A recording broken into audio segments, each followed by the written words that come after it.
শুধু টাকা রোজগারের ফিকির। দেশে থাইকা পারো, নইলে বিদেশ গিয়া পারো, কোনো না কোনো ভাবে পয়সা রোজগার করো। টাকা রোজগার করলে মা বাপ খুশি, টাকা রোজগার না করলে মা অখুশি।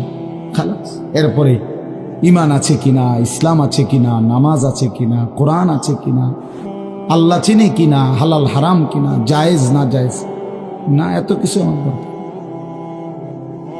ফুতের জিগায়ও না যে ফুত কামাই যে করতেছ কি হালাল কামাই করো না হারাম, না এত কিছুর দরকার কি। টাকা দিতেছে, খাইতেছে, ঘুমাইতেছে, বিল্ডিং করতে আসে, জমি কিনতে আসে, আপেল মালটা খাইতেছে। এক ছেলে আমারে নিজে বলছে, আমি সবার ব্যাপারে বলি না, এক ছেলে আমারে নিজে বলছে, হুজুর আমি একটা দেশের নাম বলছে, যেই দেশে আমার কর্মটা ছিল, চলে আসছে ওই দেশ থেকে। আমার বলছে, হুজুর আমার কর্মটা হলো এই, মদের বার, মদের হোটেলে নারী পুরুষ উলঙ্গ জিনাবে বিচার করে, আমার দায়িত্ব শুধু পাশে দাঁড়িয়ে মদের বোতল নিয়ে দাঁড়ায় থাকা, যতবার তারা চায় অতবার তাদেরকে মদ গ্লাসে ঢেলে দেওয়া, তাদের হাতে তুলে দেওয়া। এর বিনিময়ে আমার মাসে বেতন 2 লাখ টাকা। মুসলমান মুসলমান মুসলমানের সন্তান, বাংলাদেশের সন্তান। তো এই টাকা যখন বাবা খাচ্ছেন, বিল্ডিং করতেছে, কোনো টেনশন নাই। আমি আবারও বলছি, আমি সবার জন্য বলি না, ওই বলছে দেখে অট্টা কইছি, কথা বুঝছেন? আমি তো নাম ঠিকানা বলি না। হে আত্মীয়তার আইয়ুহাল কাতি', আত্মীয়তার সম্পর্ক ছিন্নকারী ব্যক্তি, আসো। এই জন্য ভাইয়ের সাথে যুদ্ধ করছো, বোনের সম্পদ নষ্ট করছো, চাচারে সম্পত্তি দাও নাই, এই জন্য, এই দুনিয়ার জন্য নাও, এখন না, এখন যা লাগে নাও। এইভাবে প্রত্যেক নাফরমান পাপীকে, হে হারামখোর সুদ করে দিগা, এখানে টাকা যা লাগে নে, নে বাটপার, এখান থেকে টাকা নে, কি পরিমাণ টাকা দরকার ছিল নে। এইভাবে রাসূলুল্লাহ সাল্লাল্লাহু আলাইহি সাল্লাম বলেন, দুনিয়ার এই সম্পদগুলো কথা বলবে আর ডাকবে, ডাকলে মানুষ, আচ্ছা এটা তখন কেরম লিখবো, কথা বোঝেন নাই? এটি যখন কথা বলবে, ডাকাডাকি করবে, মানুষ কি বলবে? লোকেরা তো সবাই দাঁড়াইছে, মানুষও তো দাঁড়াইছে, তারারই তো ডাকতেছে, তো তারা কি বলবে? ওয়াকালাল ইনসানু মা লাহা, আল্লাহ নিজেই বলতেছে, লোকেরা তখন মানুষগুলো বলবে মা লাহা, এটা কি হলো, আরে এটা কি কারবার, এগুলো কথা বলে কেমনে, এগুলো কি কয়, এরা আমারে চিনলো কেমনে, আমি যে সিটার, আমি বাটফারে চিন্না লাগলো, ইন্নারিল্লাহ, একেবারে পুরা ধরা অনবিচার আচার কিছুই শুরু হয়েছে না, এখনই বেজ্জুতি, বাকিটা তো অবস্থা খারাপ।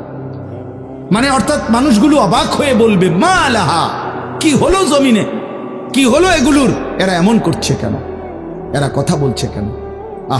আল্লাহ বলেন ইয়াউমাইদিন তুহাদ্দিসু আখবারাহা, আল্লাহ তাআলা বলেন, বান্দা হে কি দেখছো হবে, এই মাত্র দেখলা স্বর্ণ রূপ্য টাকা পয়সা কথা বলে, এখনে না দেখবা আসল খেলাটা। ইয়াউমাইদিন তুহাদ্দিসু আখবারাহা, আল্লাহ বলেন এখন দেখবা সরাসরি এই হাসরের মাঠে তোমার সামনে, তোমার পায়ের নিচের জমিন, তোমার পুরা জিন্দেগীর কথা, তোমার যত তথ্য, ভালো কিংবা মন্দ, নেক কিংবা গুনাহ, তোমার সমস্ত কিছু রাতের কিংবা দিনের, একাকী কিংবা প্রকাশ্যের, গোপন কিংবা আড়ালের, আল্লাহর কসম জমিন সবটা এখন তোমার সামনে বলে দিবে। ইয়াউমাইদিন তুহাদ্দিসু আখবারাহা, রব্বুল আলামিন বলেন জমিন সবটা কথা বলে দিবে, ভালোটাও মন্দটাও, আলোটাও অন্ধকারটাও, একাকীও অন্ধকারেও, প্রকাশ্যেও সবার মাঝেও সব বলে দিবে।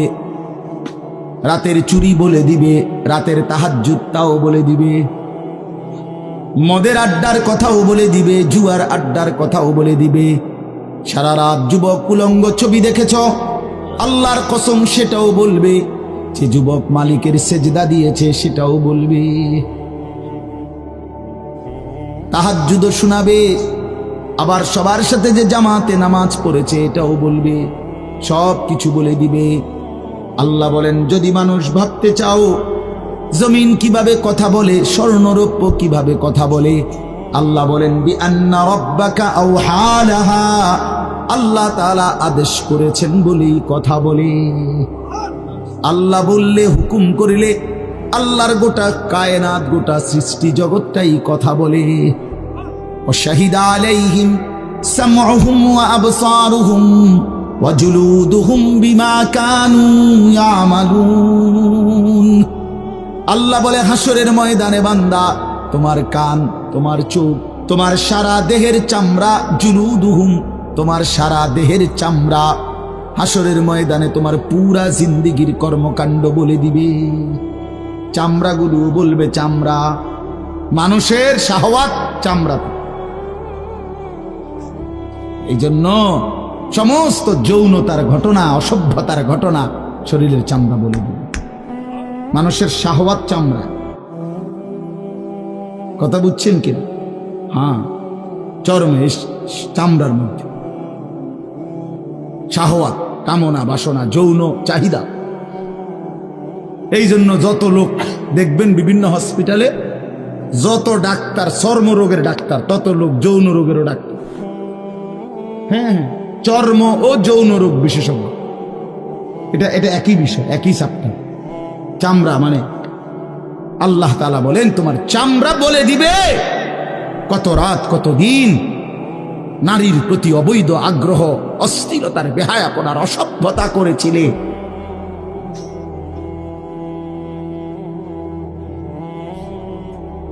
হায় হায়। এজন্য নওজোয়ান ছেলে, তোমরা সবাই ভাই কষ্ট করে বসো।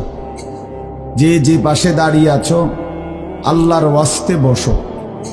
কষ্ট হলেও বসো ভাই, বসে শুনলে বরকত হবে। মোবাইলটা হাতের যাদের, এটা বন্ধ করে দাও। হাতে ধরা যেই মোবাইলগুলো, এগুলো বন্ধ করে দাও ভাই, এগুলো নামায়ে ফেলো। আমাদের চেহারার দিকে তাকাইয়া আল্লাহর কথা মনোযোগ দিয়ে শুনলে লাভ হবে। আসলে বাস্তবতা হলো, প্রতিটা আয়োজন কষ্টের আয়োজন। এক একটা মাহফিলের মধ্যে অনেক মেহনত করতে হয়। 2 টাকা, 10 টাকা, 20 টাকা, 50 টাকা একত্র করেই এরপর একটা মাহফিল। এক মুঠে কেউ টাকা দেয় না, অনেক জনের কাছ থেকে বারবার গিয়ে কষ্ট করে নিয়ে সবাই মিলে মিশে একটা মাহফিল। প্যান্ডেল, মাইক, পোস্টার, হ্যান্ডবিল, বক্তা, দাওয়াত দেওয়া, ঠিকমতো আসা, মেহমানদারি, আপ্যায়ন, সব মিলাইয়া অনেক কিছু, অনেক কাজ থাকে, অনেক পেরেশান। আমার মাদ্রাসায় আগামী 14ই ডিসেম্বর মাহফিল। তো গত 1 মাস থেকেই এই পরিকল্পনা, এটা হবে কোথায়, ওইটা হবে কোথায়, বক্তা বসবে কোথায়, শ্রোতা বসবে কোথায়, প্যান্ডেল হইলে কোন দিক দিয়া, এই কত কিছু যে লিখছি আমরা। তো এতে বোঝা যায় যে অনেক কিছু।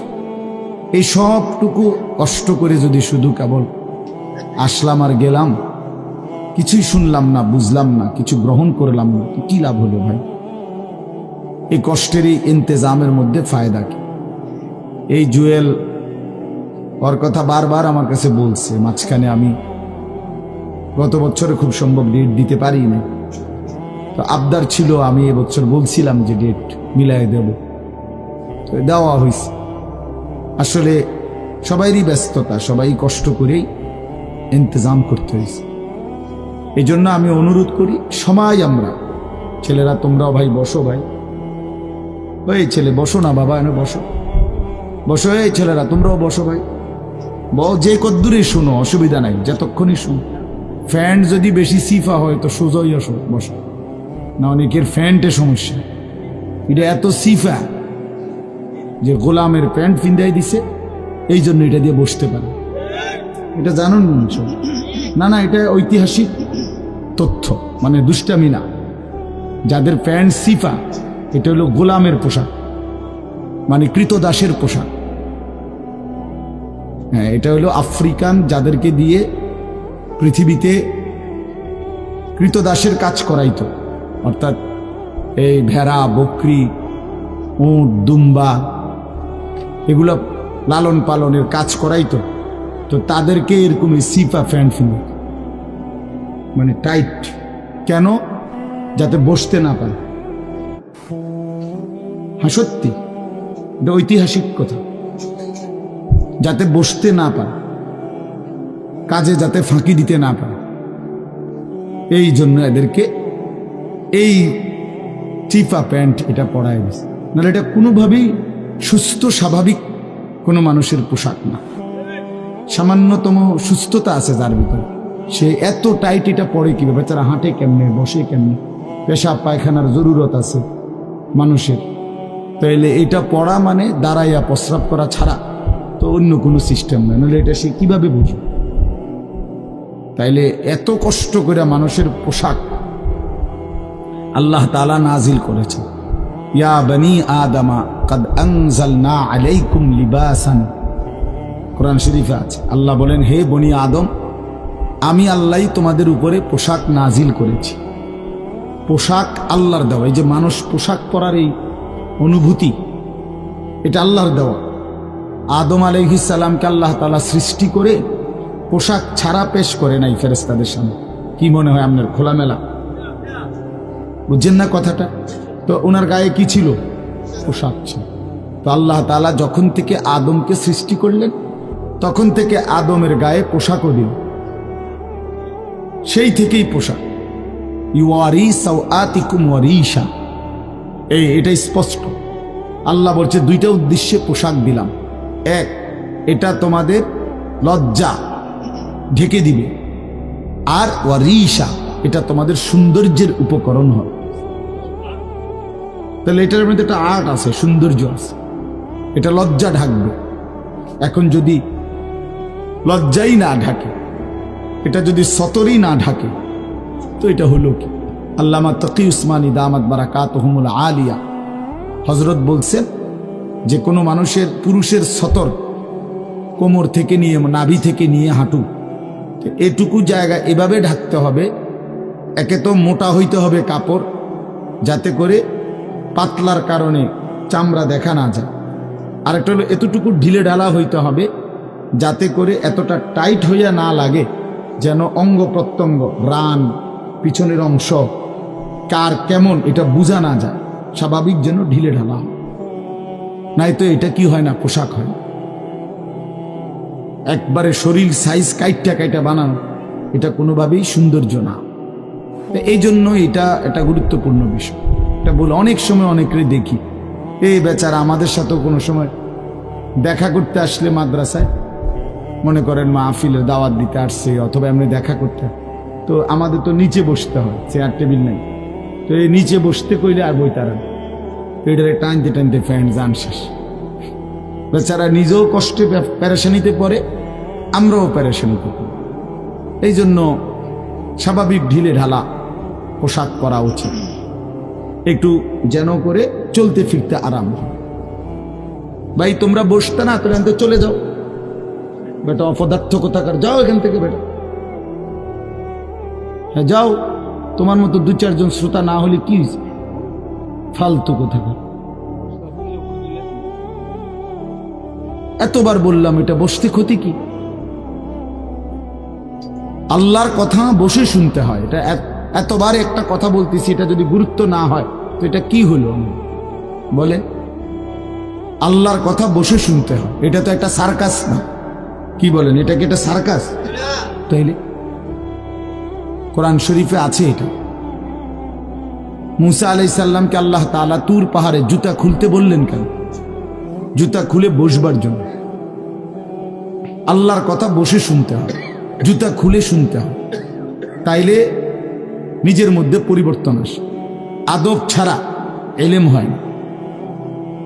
কোরআন সুন্নাহর যে জ্ঞান, এই জ্ঞানের জন্য আদব জরুরি। অন্য পড়ার জন্য এটা এতটা জরুরি। বাংলা, অঙ্ক, ইংরেজি, পদার্থ, জীববিজ্ঞান পড়ার জন্য পেশাব করে ফানি লন লাগে না, বুঝেন না? দাঁড়াইয়া বসুক, বসে পড়ুক, বসে পেশাব করুক, এতে কোনো অসুবিধা নেই। কিন্তু আল্লাহর কোরআন পড়বার জন্য, রাসূলুল্লাহ সাল্লাল্লাহু আলাইহি সাল্লামের সুন্নাহ পড়বার জন্য প্রস্রাব করে ঢিলা নিতে হয়, টয়লেট পেপার ব্যবহার করতে হয়, পানি ব্যবহার করতে হয়। পবিত্র হইতে হয়। হ্যাঁ আসো আব্দুর রহমান, তুমি এনে আও। না না না, এখানে আসো। তো এই জন্য এটা জরুরি বিষয়। আমাদের কোরআন এবং সুন্নার এলেমের জন্য আপনার আদব জরুরি, আখলাক জরুরি, তহারত জরুরি। এই যে এখন এখানে একটা, এটা আপনাদের এটা শুধু একটা মহড়া না, বরং এখানেও তো কোরআন সুন্নার এলম বলার জন্যই ওলামায়ে কেরাম আপনাদেরকে বসাইছে, ঠিক না? তো তাইলে আদব জরুরি। মাওলানা ইয়াহিয়া বয়ান করতেছিলেন, হ্যাঁ আল্লাহ তাআলা, আমি যেটুকু আইসা মাত্র শুনলাম, আল্লাহ তাআলা হাসরের ময়দানে এক কদম পাও বাড়াইতে দিবেন, জিন্দেগির প্রতি ইঞ্চির হিসাব হবে। আন উমরিহি ফীমা আফনাহু, পুরা হায়াত বান্দা কোথায় ব্যয় করেছো বলো আমাকে, আমার দেওয়া হায়াত। ওয়া আন শাবাবিহি ফীমা আবলাহু, শুধু যৌবনটা কোথায় ব্যয় করেছো সেটা আমাকে আলাদা বলো। ওয়া আন মালিহি মিন আইনা ইকতাসাবাহু ওয়া ফীমা আনফাকাহু, প্রতিটি টাকার ব্যাপারে হিসাব দাও দুইটা। এক, টাকাটা কামাই করছো কেমনে, ব্যয় করেছো কোথায়। ওয়া মাযা আমিলা ফীমা আলিমা, যা যা শিখেছিলা, জেনেছিলে, শুনেছিলে, তা কি পরিমাণ আমল করেছো সেটা বল, সেটা বল। এই জন্য এই বিষয়গুলো জরুরি। বা রাসূলুল্লাহ সাল্লাল্লাহু আলাইহি সাল্লাম বলেন, এগুলো উত্তর না দিয়ে কোনো মানব সন্তান হাসরের ময়দানে এক কদম সামনে যাইতে পারবে, এক কদম সামনে যাইতে। কোরআনুল কারীমের মধ্যে আছে, আল্লাহ তাআলা বলেন, ফাওয়ারাব্বিকা লানাসআলান্নাহুম আজমাইন আম্মা কানু ইয়ামালুন। আল্লাহ তাআলা বলেন, আমার কসম, মানে আল্লাহর কসম, আল্লাহ নিজের কসম করে বললেন, আমি অবশ্যই তোমাদেরকে জিজ্ঞেস করব, অবশ্যই অবশ্যই সকলকে, আজমাইন, সকলকেই আমি আল্লাহ জিজ্ঞেস করব, আম্মা কানু ইয়ামালুন, দুনিয়ার হায়াতে যা তোমরা করেছিলে। এই জন্য আল্লাহ তাআলার আড়াল হওয়ার কোনো সুযোগ নেই, হিসাবের বাইরে আমরা কেউ না। আল্লাহ তাআলা বলেন, সুম্মা লাতুসআলুন্না ইয়াউমা ইদিন আনিন নাঈম। আল্লাহ তাআলা বলেন, ওই বাবা, আরে কি প্লাস্টিকে না কথা বলো কেন? আল্লাহ তাআলা বলেন, আমার দেয়া প্রতিটি নিয়ামত সম্পর্কে অবশ্যই আমি তোমাদেরকে জিজ্ঞেস করব, প্রতিটা নিয়ামত। হাদিসের মধ্যে আছে, আল্লাহ তাআলা জিজ্ঞেস করবেন, নবী সাল্লাল্লাহু আলাইহি সাল্লাম বলেছেন, আল্লাহ জিজ্ঞেস করবেন, আলাম নসিহ জিসমাক, বান্দা আমি মোট এতদিন তোমার শরীর সুস্থ রাখি নাই, সেইটুকু শুকর কি আদায় করেছো বলো। অনুরভিকা মিনাল মা, আমি কি তোমাকে প্রতিবার তৃষ্ণার্ত অবস্থায় পানি পান করিয়ে তোমার তৃষ্ণা নিবারণ করি নাই? যতবার পানি পান করছো, তো এরপরে আমার কি শুকর আদায় করছো বলো বান্দা। আহা বদনসিব মুসলমান তো আলহামদুলিল্লাহ বলতেও জানে, পানি পান করে সেরা যে একবার আলহামদুলিল্লাহ বলবে, এটুকু তো জানে, এটুকু তো জানে। তাইলে এই জন্য বললাম, আমরা কিন্তু প্রত্যেকেই আমাদের হায়াত, ইয়াহিয়ার ওই কথার থেকে আমি বললাম, আমাদেরকে উত্তর দিতে হবে। ওয়াকিফুহুম ইন্নাহুম মাসউলুন। আল্লাহ তাআলা বলেন, হাসরের ময়দানে ফেরেশতাদেরকে বলবেন, আমার বান্দাদেরকে দাঁড় করাও, তাদেরকে এখন জিজ্ঞেস করা হবে একজন একজন করে। ওয়াকুল্লুহুম আতিহি ইয়াউমাল কিয়ামাতি ফারদান। আল্লাহ বলেন, সকলকে আমি আল্লাহর সামনে আসতে হবে একজন একজন।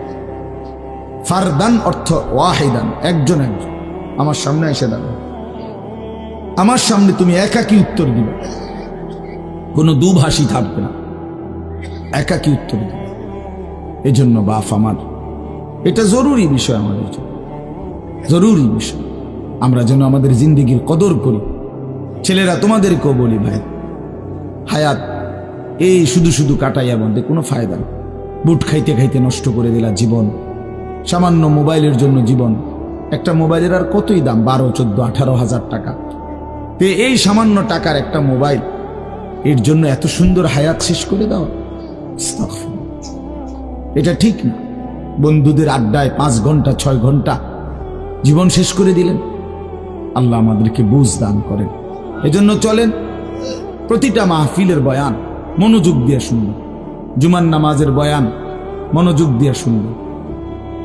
যখনই ওলামায়ে কেরাম কথা বলে মনোযোগ দিয়ে শুনলে ধীরে ধীরে পরিবর্তন হয়। মানুষ একদিনে বদলায় না, এটা আমরাও জানি। একদিনে কোনো জুনায়েদ বাগদাদি হয়ে যাবেন, একদিনে কোনো আব্দুল কাদের জিলানী হয়ে যাবেন। ওনারা নিজেরাও একদিনে হয় নাই, তা আপনি হইবেন কেন? বুঝেন নাই? জুনায়েদ বাগদাদি এত বড় আল্লাহর ওলি হয়েছে একদিনে, তো বাইজিদ বুস্তামি এত বড় আল্লাহর ওলি হয়েছে একদিনে, তো আপনি হবেন কেন?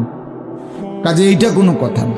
কিন্তু শুনতে থাকলে, গুরুত্ব দিলে, আন্তরিকতা দিয়ে শুনলে একদিন আল্লাহ তাআলা বদলে দেয়, পরিবর্তন নসিব হয়।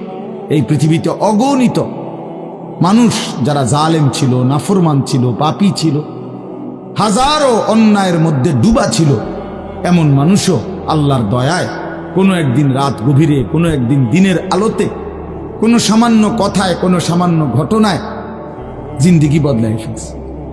পিছনের জীবন থেকে তাওবা করে নতুন জীবন গ্রহণ করছে, আল্লাহ পাককে রাজি খুশি করে জামানার আউলিয়া হয়ে গেছে। এরকম বহু ঘটনা আছে, বহু ঘটনা। এই জন্য আমরা ইনশাআল্লাহ মনোযোগ দিয়ে আল্লাহর কথা, আমার বয়ান না শুধু সমস্ত আলেমদের বয়ান মনোযোগ দিয়ে শুনবেন। বলেন ইনশাআল্লাহ। কোরআন সুন্নাহর কথা মনোযোগ দিয়েই শুনবেন, দেখবেন বরকত হবে। যদি আমার এই কথা একজনে বুঝেন, আমি মনে করি এতটুকুই আমার লাভ। দুইজন বুঝলে দুইজনই লাভ। আল্লাহ আমাদেরকে তৌফিক দান করুন। চলেন, কোরআনুল কারীমের এই সূরাটি 99 নম্বর সূরা। 114টি সূরা কোরআন শরীফে, তন্মধ্যে এটা হলো 99 নাম্বার, 30 নাম্বার পারা। পুরা কোরআনুল কারীমের মধ্যে মোট 30 পারা। এই মোট 30 পারার মধ্যে এটা হলো 30 নাম্বার পারার সূরা, 99 সূরা নাম্বার। সূরাটির নাম হচ্ছে জিলজাল, সূরায়ে জিলজাল। জিলজাল শব্দের অর্থ বা জালজালা, জিলজাল একই শব্দ, দুইটার দুই রকম ব্যবহার। অর্থ হলো ভূমিকম্প। জিলজাল শব্দের অর্থ কি বলেন? ভূমিকম্প। ভূমিকম্প, এই যে জমিন কাঁপে, ভূমিকম্প হয়, এই সূরার অর্থ হলো এইটা। এই ভূমিকম্প বলতে, জিলজাল বলতে আল্লাহ তাআলা কিয়ামতের ভূমিকম্প বুঝাইছে। পৃথিবীতে এমনিতে প্রতিনিয়ত মাঝে মধ্যে বিভিন্ন এলাকা ভেদে, অঞ্চল ভেদে ভূমিকম্প হয়।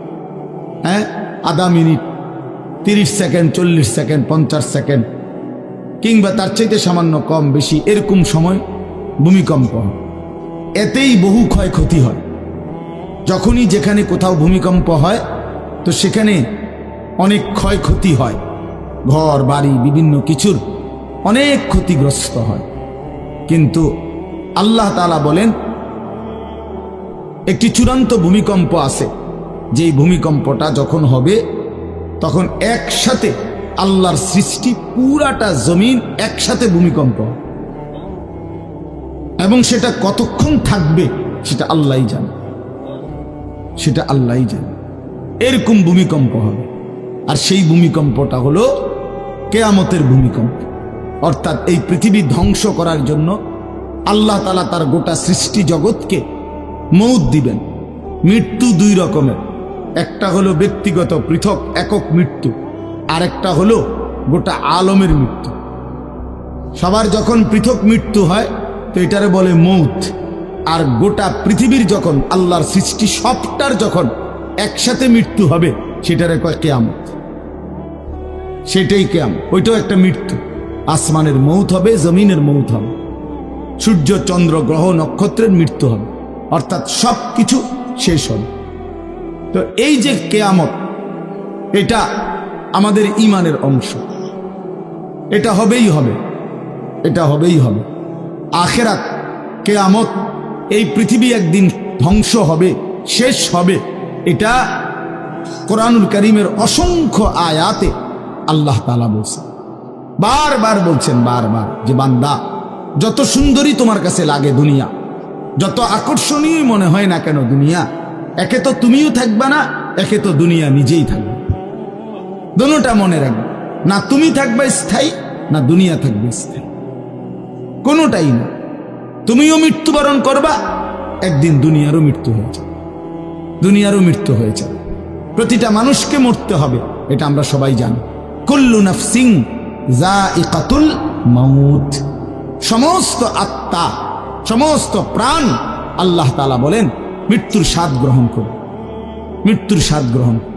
কুল ইন্নাল মাউতাল্লাযী তাফিররুনা মিনহু ফাইন্নাহু মুলাকীকুম, আল্লাহ তাআলা বলেন হে নবী আপনি বলে দেন, ও দুনিয়াবাসী, মৃত্যু থেকে তোমরা যেখানেই পলায়ন করো না কেন, মৃত্যু তোমাদের সাথে সেখানে গিয়েই নিজেই মোলাকাত করবে, সাক্ষাৎ করবে। তুমি ডাকতে হবে না, মৃত্যু নিজেই আসে, মৃত্যু নিজেই আসে।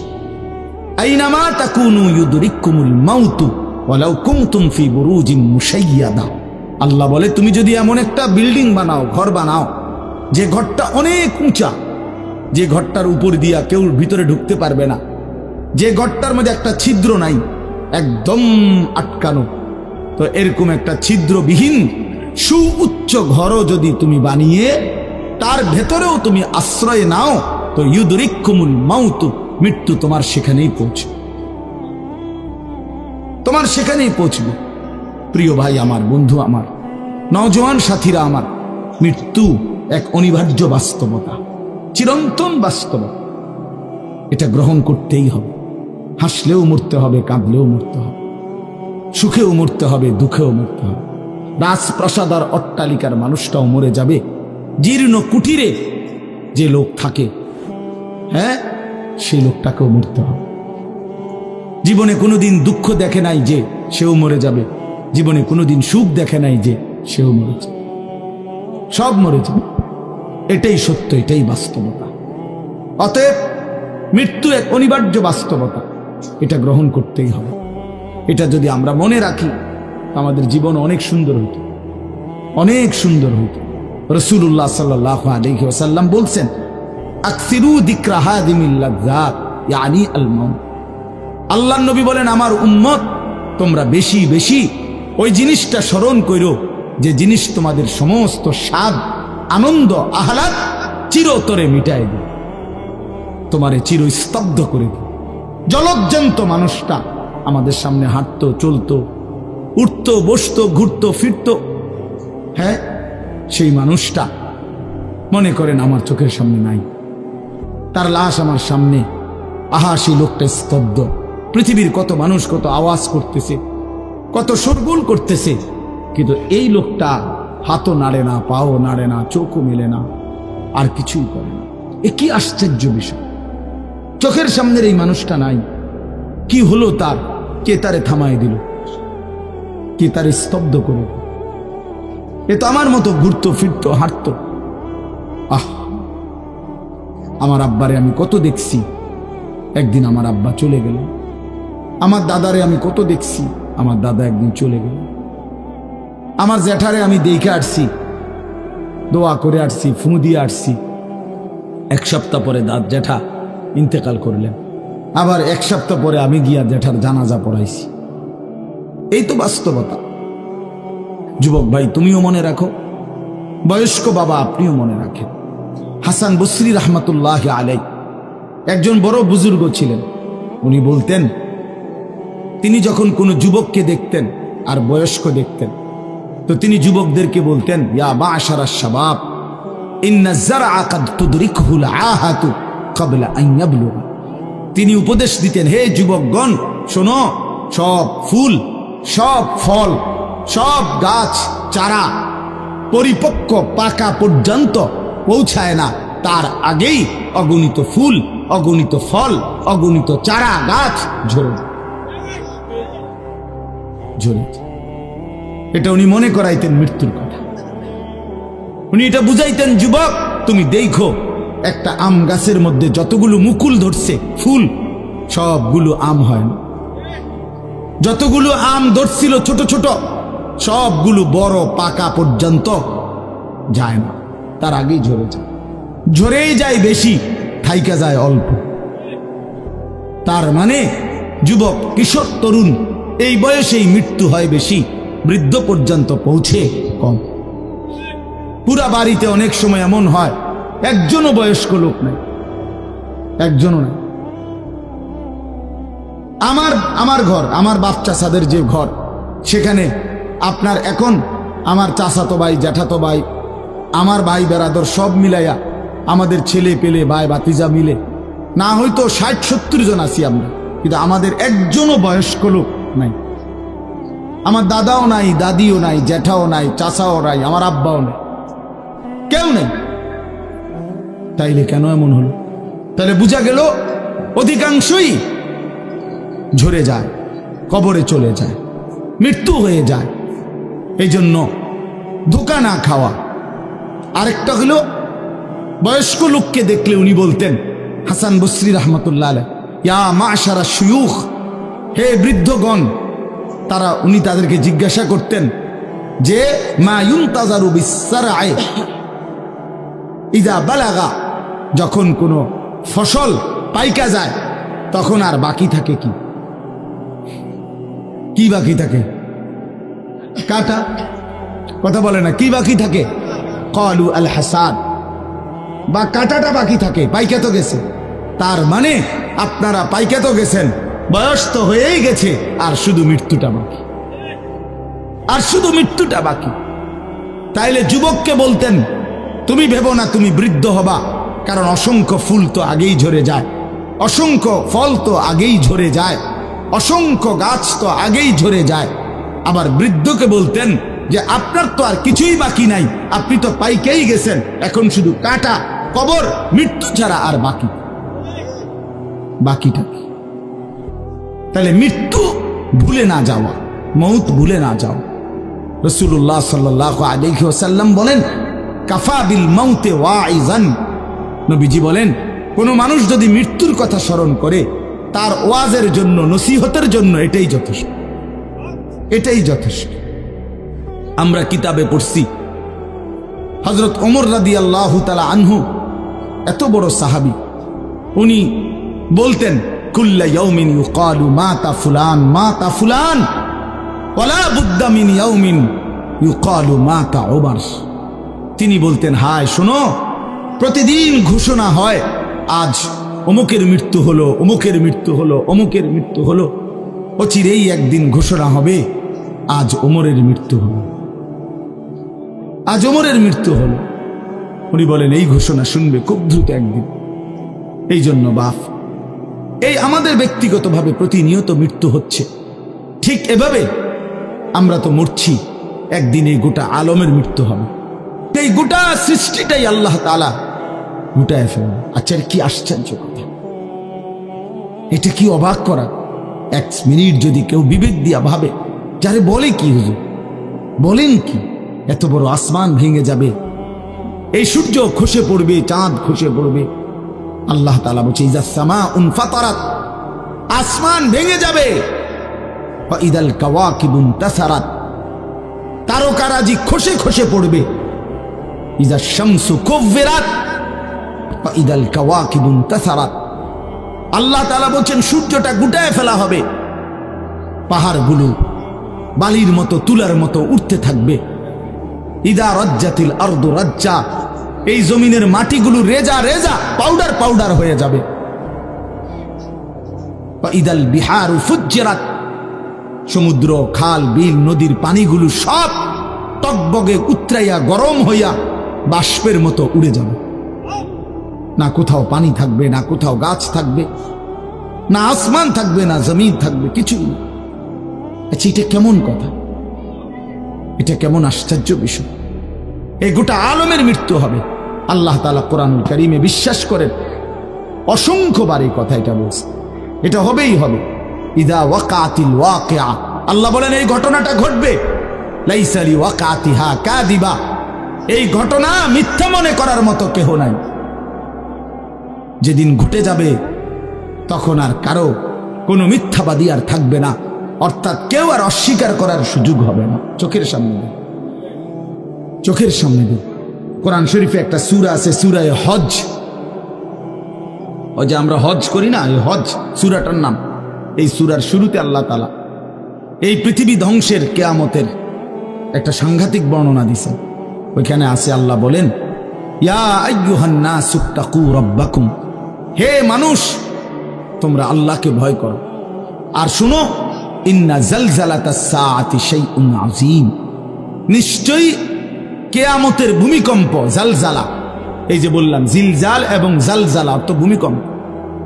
আল্লাহ বলেন কিয়ামতের ভূমিকম্প, ইসরাফিল যখন ফু দিবে, আমার এই পৃথিবী যখন ভাঙতে শুরু করবে, এই সৃষ্টি জগৎ পুরাটা যখন আমি আল্লাহ গুটায় ফেলবো, ওয়াসসামাওয়াতু মাতবিয়াতুম বিয়ামিনি, আল্লাহ বলেন 7 আসমান আমি আল্লাহ তাআলার হাতের মধ্যে গুটায় ফেলবো, গুটায় ফেলবো। তুমি জানো না আমার ক্ষমতা। কুল্লু মান আলাইহা ফান ওয়া ইয়াবকা ওয়াজহু রাব্বিক, সব শেষ করে দেব আমি, শুধু আমি আল্লাহই থাকব, শুধু আমি আল্লাহই থাকব। তো আল্লাহ তাআলা বলেন এই ইসরাফিল ফু দিলেই, শুরু করলেই জমিনে ভূমিকম্প শুরু হবে। ইন্না জালজালাতাস সাআতি শাইউন আযীম, আল্লাহ বলেন নিশ্চয়ই এই কিয়ামতের ভূমিকম্প, এটা শাইউন আযীম, বড়ই ভয়ানক, বড়ই মারাত্মক। কারণ দুনিয়ার ভূমিকম্প 1 নাম্বার হলো বর্তমানের ভূমিকম্প, কখনো 30 সেকেন্ড, কখনো 40 সেকেন্ড, কখনো 47 সেকেন্ড, 50 সেকেন্ড, এই সেকেন্ড সেকেন্ড মিনিট, 47 মিনিট নি ভূমিকম্প হয়। কথা কর না কেন? 30 মিনিট ভূমিকম্প হয়। 30 মিনিট ভূমিকম্প হইলে আমাদের 14 গোষ্ঠী থাকবো নাকি? 30 সেকেন্ড, 40 সেকেন্ড হয় ভূমিকম্প। এইটুকুতে একে তো সময় সামান্য, দ্বিতীয়ত হলো একসাথে গোটা পৃথিবীতে হয় না, এদিকে হলে ওইদিকে হয় না, এরকম।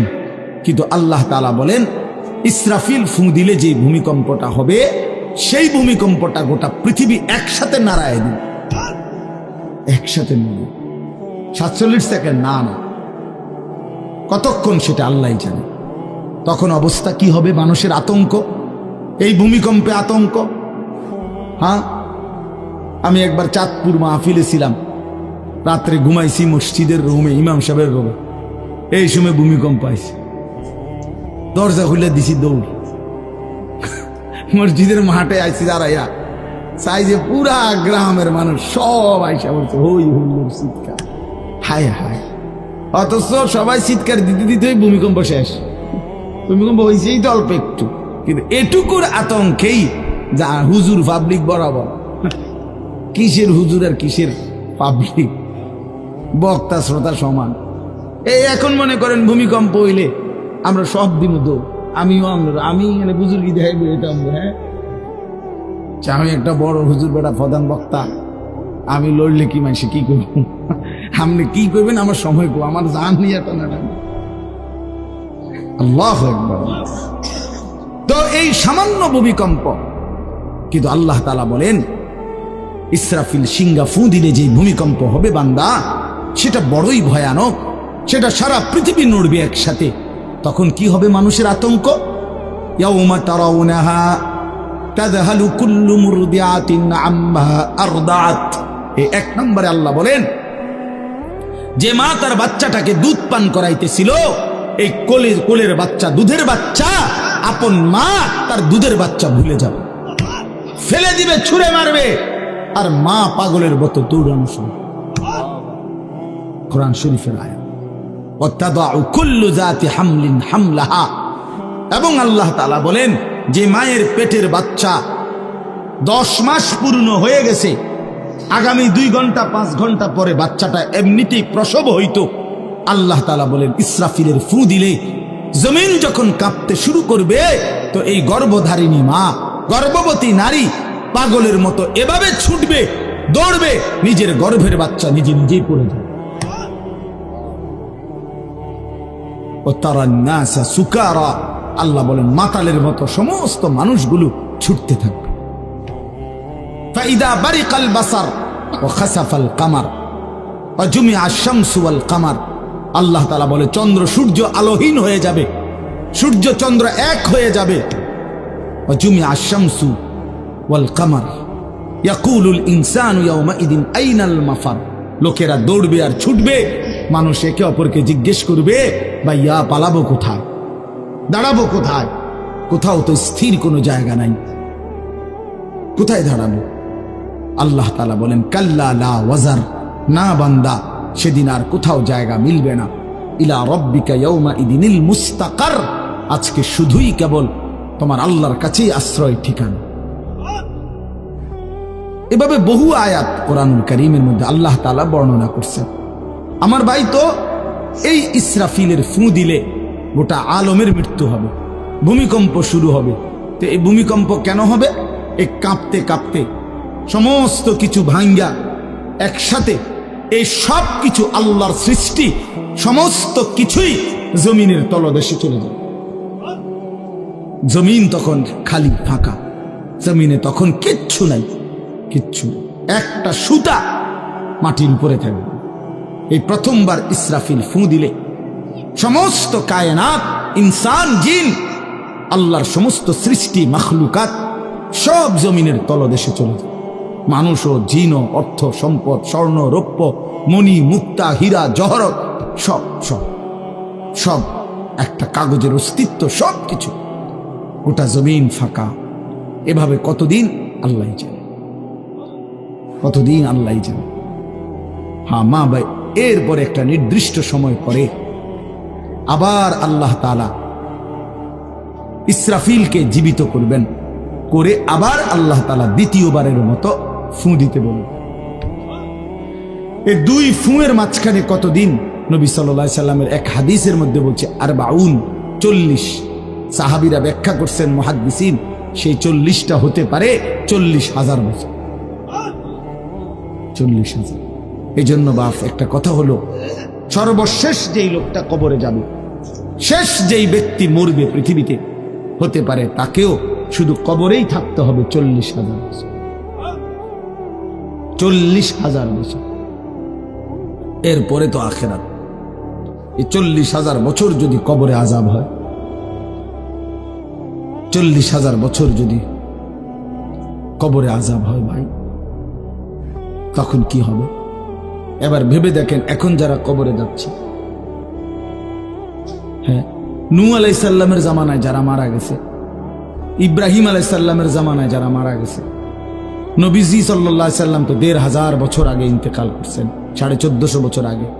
তো ওই সময়ে যারা মারা গেছে তারা কবরে পড়ে আছে আজকে 1,500 বছর, 1,500 বছর, 1500 বছর। তাহলে নূহ আলাইহিস সালামের জাতি কত বছর থেকে পড়ে আছে? কোথায় নূহ নবী, কোথায় আমাদের নবী? কত ব্যবধান! এই জন্য বাপ, শুধুমাত্র কবরের বিষয়টাই তো সাংঘাতিক, আখিরাত তো পরে।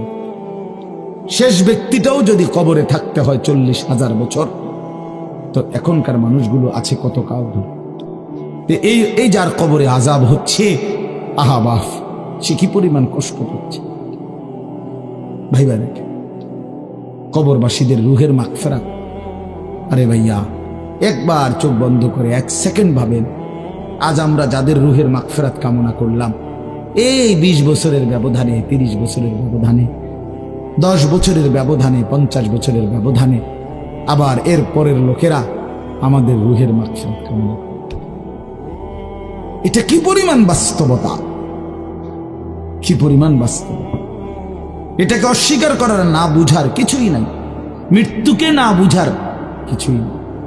কারণ এত বেশি জলজ্জান্ত আল্লাহ তাআলা এটা আমাদের সামনে দেখাইছেন, এত মানুষের মৃত্যু আল্লাহ আমাদের সামনে দেখাইছেন, এটাকে অস্বীকার করার, না বুঝার কিছুই কিছুই নেই। তো চলেন, এরপরে আল্লাহ তাআলা ইসরাফিলকে আবার জীবিত করবেন। জীবিত করে আল্লাহ তাআলা ইসরাফিল আলাইহিস সালামকে বলবেন, ইসরাফিল, আবার তুমি সিংহায় ফু দাও। এইবার যখন সিংহায় ফু দিবে, তখন ইসরাফিল আলাইহিস সালামের এই দ্বিতীয় ফুতে আবার ভূমিকম্প শুরু। আবার কি শুরু হবে? ও মাঝখানে ভাই, ওই ছেলে অপদার্থ, কথা বলো না, হাসাহাসি করো না, কারো কথা বাকি থাকলে, দুষ্টামি বাকি থাকলে উঠে চলে যাও, বাহিরে আলাদা জায়গা আছে। গাফেল সন্তান কোনো কিছুতেই যাকে কোনো আসর করে না। আহা, আপনারা জানেন না, আপনাদের এক এক ছেলের অবস্থা হলো কলিজাটা পাথর হয়ে গেছে, কোনো কিছুই তার কলিজা নাড়ায় না। এত শক্ত জানোয়ার যে খোদার 365 দিনে কোনোদিন ফজরের নামাজ পড়ে না, একদিনও না। মানুষের বাচ্চা এত বড় জানোয়ার হয় কেন? আরে তুই কোন মানুষের বাচ্চা? তুই কোন মার দুধ খাইলি? নাফরমান। কেমনে মানুষ হইল? এটা কি ধরনের মানুষ? একদিনও নামাজ পড়ে? ছি ছি ছি ছি ছি। মুসলমানের বাচ্চা এত বড় জানোয়ার হয় কেন?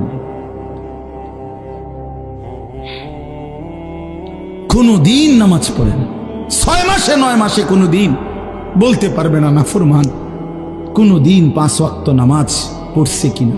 হায় হায়, এত বড় অসভ্য।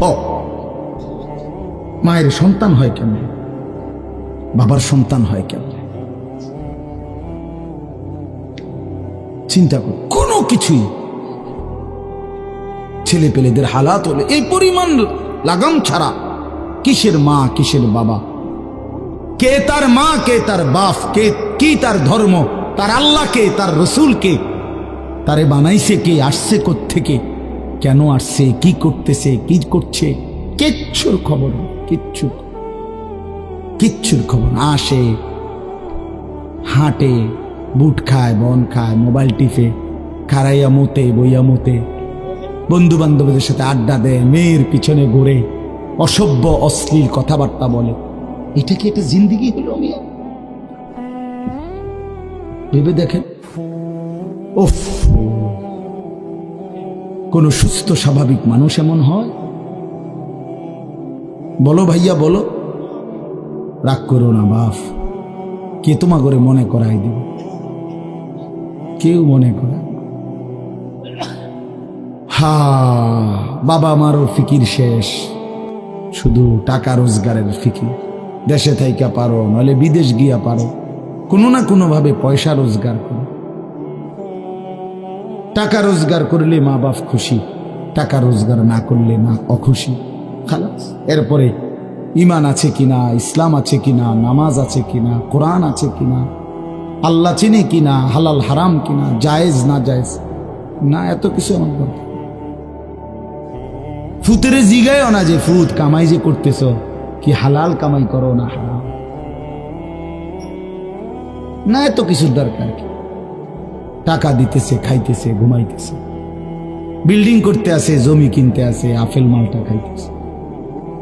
এক ছেলে আমারে নিজে বলছে, আমি সবার ব্যাপারে বলি না, এক ছেলে আমারে নিজে বলছে, হুজুর আমি একটা দেশের নাম বলছে, যেই দেশে আমার কর্মটা ছিল, চলে আসছে ওই দেশ থেকে। আমার বলছে, হুজুর আমার কর্মটা হলো এই, মদের বার, মদের হোটেলে নারী পুরুষ উলঙ্গ জিনাবে বিচার করে, আমার দায়িত্ব শুধু পাশে দাঁড়িয়ে মদের বোতল নিয়ে দাঁড়ায় থাকা, যতবার তারা চায় অতবার তাদেরকে মদ গ্লাসে ঢেলে দেওয়া, তাদের হাতে তুলে দেওয়া। এর বিনিময়ে আমার মাসে বেতন 2 লাখ টাকা। মুসলমান, মুসলমানের সন্তান, বাংলাদেশের সন্তান। তো এই টাকা যখন বাবা খাচ্ছেন, বিল্ডিং করতেছে, কোনো টেনশন নাই। আমি আবারও বলছি, আমি সবার জন্য বলি না, ওই বলছে দিকে অট্টা কইছি, কথা বুঝছেন? আমি তো নাম ঠিকানা বলি না। এই জন্য আমার বাপ, ডাক দিয়েন না, ডাক দিয়েন না, একজনও ডাক দিয়েন না, অসভ্যরে ডাক দিয়েন না। হ্যাঁ হ্যাঁ, ডাক দিবেন কেন? হাইওয়ানকে ডাক দিবেন কেন? শুনেন, আপনারাই শুনেন, এত এত মানুষ শুনতে হবে না, কোনো অসুবিধা নেই, কোনো অসুবিধা নেই। আমি তো এটাই বুঝাইতে চাইতেছি, প্রত্যেকটা মানুষ আজকে মুসলমান, আমরা ঘর দেখায়, ফার্নিচার দেখায়, বিল্ডিং দেখায়, শুধু দোয়া করেন, ঘরটা করছি, শুধু দোয়া করে। কিতা দোয়া করতে হবে না, কিতা দোয়া করতে, বিল্ডিং এর দোয়া কিতা, আবার ইট বালুর লেগে দোয়া করে লাভ কি বেড়া? হুজুর মোটরসাইকেল কিনছি, শুধু দোয়া করে, কিতা দোয়া করতে, কি মোটরসাইকেলের দোয়া কিতা? আবার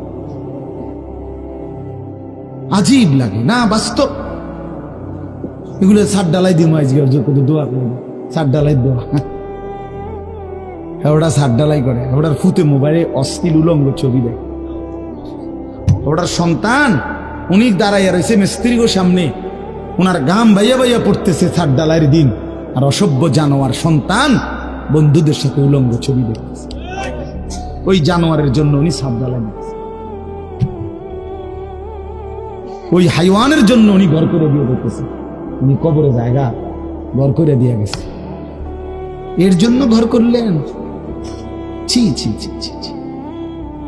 আমার দেওয়া ঘরে আমার কষ্টের কমাইয়ে এখানে বসে বসে রঙিন ছবি দেখবে, উলঙ্গ দৃশ্য দেখবে ঘরে শুইয়া শুইয়া সারা রাত। এর জন্যই আমার জীবনের এই অর্জন, এই ছিল আমার উপার্জনের উদ্দেশ্য। আহ, কতবার বললে বুঝবেন? কেমনে বললে বুঝবেন? কারে বললে বুঝবেন? আল্লাহ মাফ করে দেন। চলেন বাপ, তো বলতেছিলাম আল্লাহ তাআলা ইসরাফিল আলাইহিস সালামকে বলবেন আবার ফু দাও।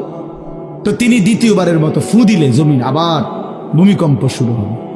এই ভূমিকম্পে জমিন কাঁপতে কাঁপতে এইবার জমিনের তলদেশে ওই প্রথমবার ফু দেওয়াতে ভূমিকম্প কাঁপতে কাঁপতে সব উপরে যা ছিল সব নিচে চলে গেছে। মনে আসেনি? এটা কইছি। তাহলে উপরটা কি? ফাঁকা। এইবার নিচে যা ছিল সব উপরে চলে আসে। এই আসলেই এটা হাসরের মাঠ। সমস্ত নিচের জিনিস যা কিছু, একেবারে মানুষ, গরু, ছাগল, হাঁস, মুরগা, জিন, ইনসান, গদ, দুয়ার, বাজার, ব্যবসা, দোকান, টাকা, হীরা, জহরত, মণি, মুক্তা, টাকা পয়সা, অর্থবিত্ত, সব সোজা কথা জমিনের তলদেশের সব কিছু জমিনের উপরে উঠে আসবে। এই উঠে আসলেই এইটা হাসরের মাঠ। এইটা, এই হাসরের মাঠ কোনটা জানেন? এই যেখানে বসে আছেন এখন, এইটাই হাসরের মাঠ।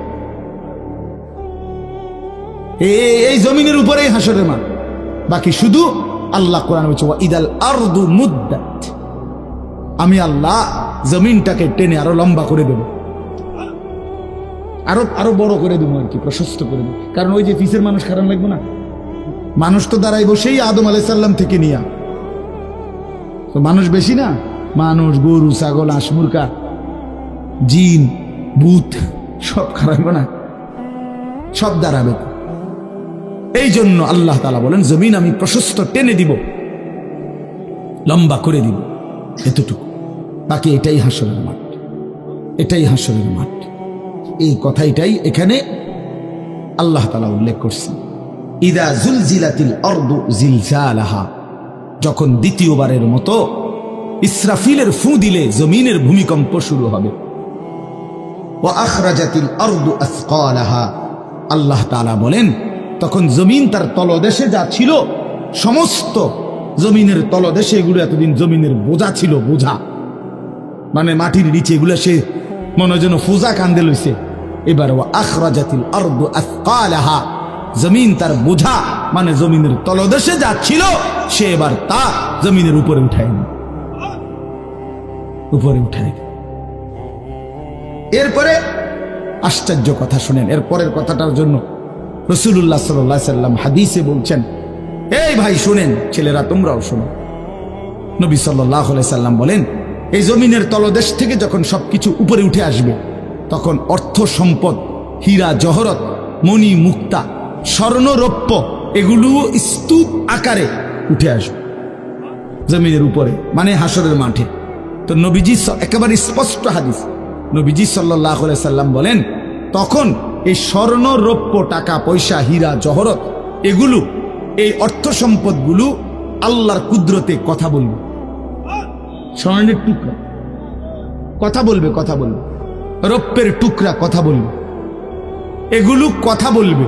কথা কি বলবে?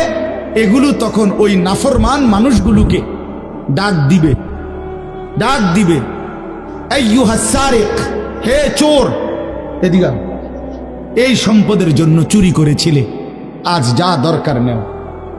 আইয়ুহাল কাতি, হে ডাকাত, এদিকে এদিকে আসো, এই সম্পদের জন্য ডাকাতি করছিল, আজ নেও। হে আত্মীয়তার, আইয়ুহাল কাতি, আত্মীয়তার সম্পর্ক ছিন্নকারী ব্যক্তি, আসো, এই জন্য ভাইয়ের সাথে যুদ্ধ করছো, বোনের সম্পদ নষ্ট করছো, চাচারে সম্পত্তি দাও নাই, এই জন্য, এই দুনিয়ার জন্য নাও, এখন না, এখন যা লাগে নাও। এইভাবে প্রত্যেক নাফরমান পাপীকে, হে হারামখোর সুদ করে দিগা, এখানে টাকা যা লাগে নে,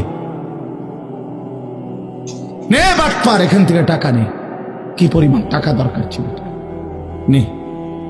এইভাবে রাসূলুল্লাহ সাল্লাল্লাহু আলাইহি সাল্লাম বলেন, দুনিয়ার এই সম্পদগুলো কথা বলবে আর ডাকবে, ডাকলে মানুষ, আচ্ছা এটা তখন কেরম লিখবো, কথা বোঝেন নাই, এটি যখন কথা বলবে, ডাকাডাকি করবে, মানুষ কি বলবে? লোকেরা তো সবাই দাঁড়াইছে, মানুষও তো দাঁড়াইছে, তারারই তো ডাকতেছে, তো তারা কি বলবে? ওয়াকালাল ইনসানু মা লাহা, আল্লাহ নিজেই বলতেছে, লোকেরা তখন মানুষগুলো বলবে মা লাহা, এটা কি হলো, আরে এটা কি কারবার, এগুলো কথা বলে কেমনে, এগুলো কি কয়, এরা আমারে চিনলো কেমনে, আমি যে সিটার, আমি বাটফারে চিন্তা লাগলো, ইন্নারিল্লাহ, একেবারে পুরা ধরা, অনবিচার আচার কিছুই শুরু হয়েছে না, এখনই বেজ্জুতি, বাকিটা তো অবস্থা খারাপ। মানে অর্থাৎ মানুষগুলো অবাক হয়ে বলবে মা লাহা, কি হলো জমিনে, কি হলো এগুলোর, এরা এমন করছে কেন, এরা কথা বলছে কেন? আল্লাহ বলেন ইয়াউমাইদিন তুহাদ্দিসু আখবারাহা, আল্লাহ তাআলা বলেন, বান্দা হে কি দেখছো হবে, এই মাত্র দেখলা স্বর্ণ রূপ্য টাকা পয়সা কথা বলে, এখন না দেখবা আসল খেলাটা। ইয়াউমাইদিন তুহাদ্দিসু আখবারাহা, আল্লাহ বলেন এখন দেখবা সরাসরি এই হাসরের মাঠে তোমার সামনে, তোমার পায়ের নিচের জমিন, তোমার পুরা জিন্দেগীর কথা, তোমার যত তথ্য, ভালো কিংবা মন্দ, নেক কিংবা গুনাহ, তোমার সমস্ত কিছু, রাতের কিংবা দিনের, একাকী কিংবা প্রকাশ্যের, গোপন কিংবা আড়ালের, আল্লাহর কসম জমিন সবটা এখন তোমার সামনে বলে দিবে। ইয়াউমাইদিন তুহাদ্দিসু আখবারাহা,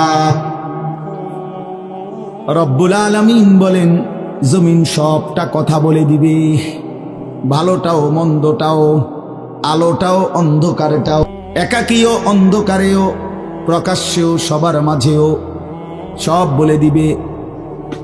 রাতের চুরি বলে দিবে, রাতের তাহাজ্জুদটাও বলে দিবে, মদের আড্ডার কথাও বলে দিবে, জুয়ার আড্ডার কথাও বলে দিবে। সারা রাত যুবক উলঙ্গ ছবি দেখেছ, আল্লাহর কসম সেটাও বলবে, যে যুবক মালিকের সেজদা দিয়েছে সেটাও বলবে,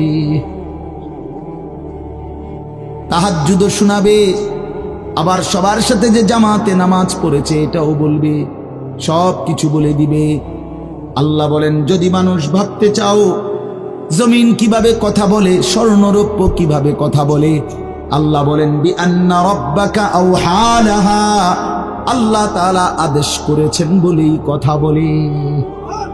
আল্লাহ বললে, হুকুম করিলে, আল্লাহর গোটা কায়নাত, গোটা সৃষ্টি জগৎটাই কথা বলে।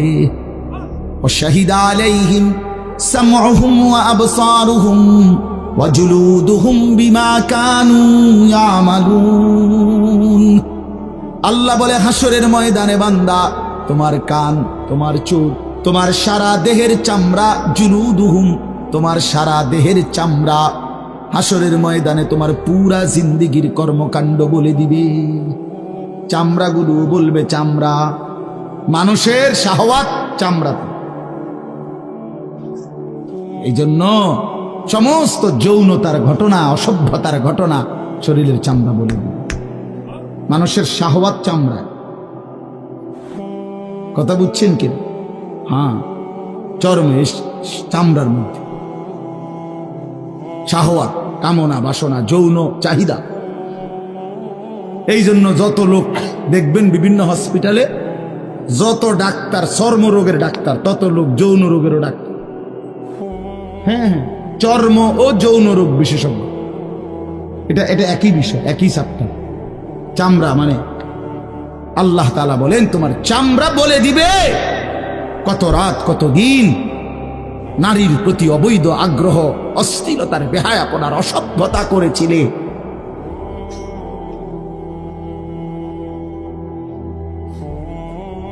হায় হায়,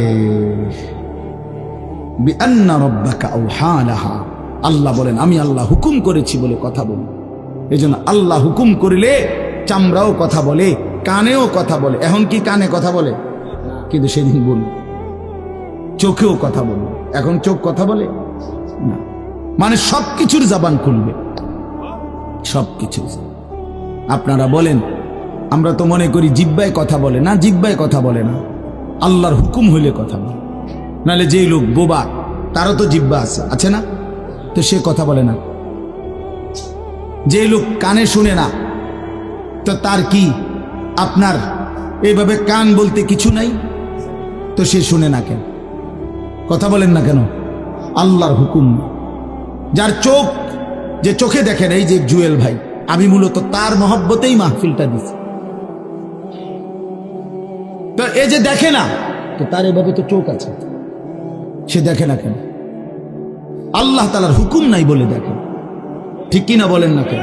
মজার বিষয় হলো রাসূলুল্লাহ সাল্লাল্লাহু আলাইহি সাল্লাম হাদিসে স্পষ্ট বলেছেন, বিশ্বাস করেন, একেবারে বিশুদ্ধ হাদিস। আল্লাহ তাআলা তার দুইটা চোখ নিয়ে গেছে। নবীজি বলছেন, সে যদি সবর করে আল্লাহর হুকুমের উপরে চলতে পারে, রাসূলুল্লাহ সাল্লাল্লাহু আলাইহি সাল্লাম বলেন, আল্লাহ তাআলা তাকে এই দুইটা চোখ নিয়ে যাওয়ার কারণে, অন্ধ বানানোর কারণে সে যে সবর করলো, আল্লাহ রসুল বলছেন আল্লাহ তাআলা নিশ্চিত তাকে জান্নাত দান করবে। এই জন্য তুমি ভাই সবর করো। মালিকের এই দুনিয়া দেখতে পারলো না, তো অপেক্ষা করো, একদিন জান্নাত দেখবা, জান্নাতের হুর দেখবা, তো আরো মজা হবে যে আমি প্রথমেই জান্নাতই দেখলাম, জান্নাতই দেখলাম। যা মালিক, দুনিয়া দেখলাম না তোমার, তুমি আমারে জান্নাত দেখাই। আল্লাহ তৌফিক দান করুন। ইয়াউমাইদিন ইয়াসদুরুন নাসু আশতাতান লিয়ুরাউ আমালাহুম। আল্লাহ বলেন, তখন দলে দলে ফেরেশতারা মানুষগুলোকে লাইনবদ্ধ, সারিবদ্ধ করে দলে দলে বানাবে। লোকেরা পরস্পর, প্রত্যেকটা মানুষকে ফেরেশতারা আলাদা আলাদা গ্রুপ বানিয়ে দেবে হাসরের ময়দানে। তখন প্রত্যেকে এই গ্রুপে গ্রুপে, দলে দলে লিয়ুরাউ আমালাহুম, নিজেদের আমল নামা, নিজেদের আমল দেখবার জন্য সামনে এগিয়ে যাবে।